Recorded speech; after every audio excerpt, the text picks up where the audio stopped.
Wind was bad. Yeah, that's another thing too, the wind. Raiola was a little off on passes. Hopefully it's not the case next week. Fedoni dropped one he should have caught. Raiola hit the ground in front of another. Fedoni should have had a touchdown too.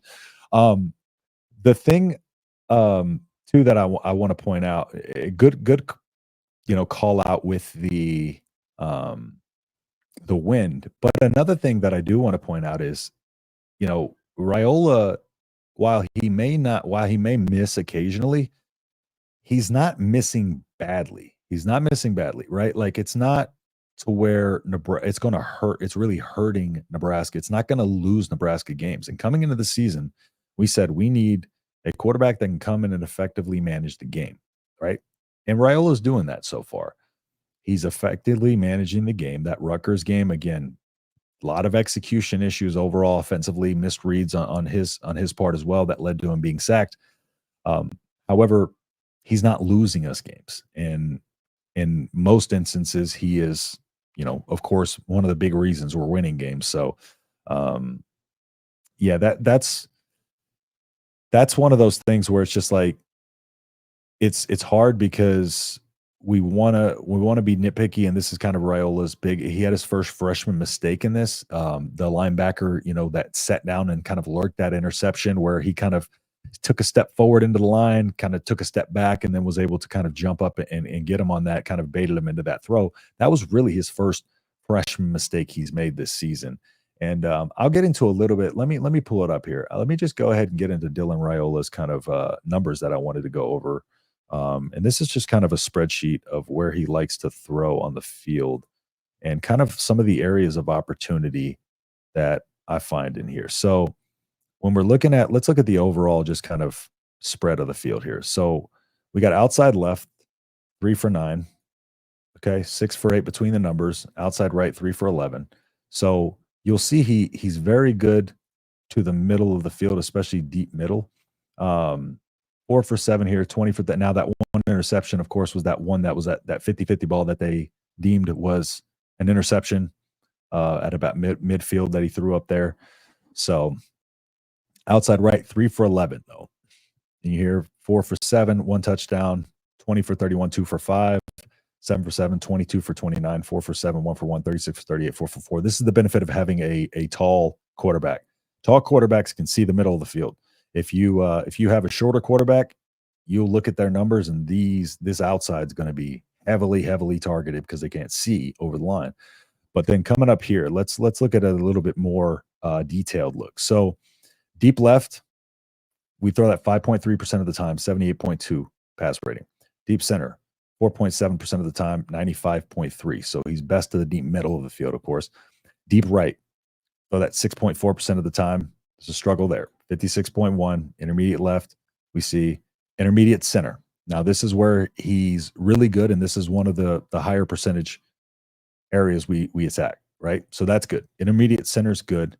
Intermediate right, 2.9%. Short left, 4.1%.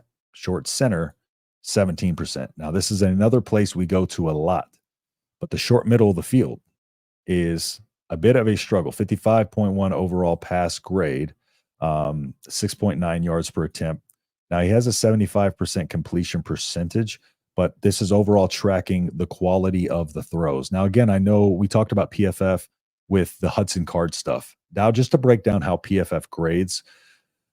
Now, Hudson Card was the number 1 ranked quarterback when Nebraska beat them. However, you got to understand the way they grade is on a throw-by-throw basis, right? So it's just grading. They're only grading the throw you make, not the yards after the catch, none of that. Interceptions don't kill you. They're marked as a negative play, but they see if you made the right read, right? Did you make the best read on the field? They go by adjusted completion percentage. How many drops did you have, et cetera. So it is of course, it's a semi-flawed grading system, as with any grading system. However, it's very good in terms of just measuring the overall impact of kind of like stuff like this, where you can see specifically how he's been and how efficient or where he's lacked in terms of making the best throw that he can, or actually the actual putting the ball on target as well. All of that goes into it. So 17% here, 22 for 29, 75%, 199 yards. Um, oops, sorry about that.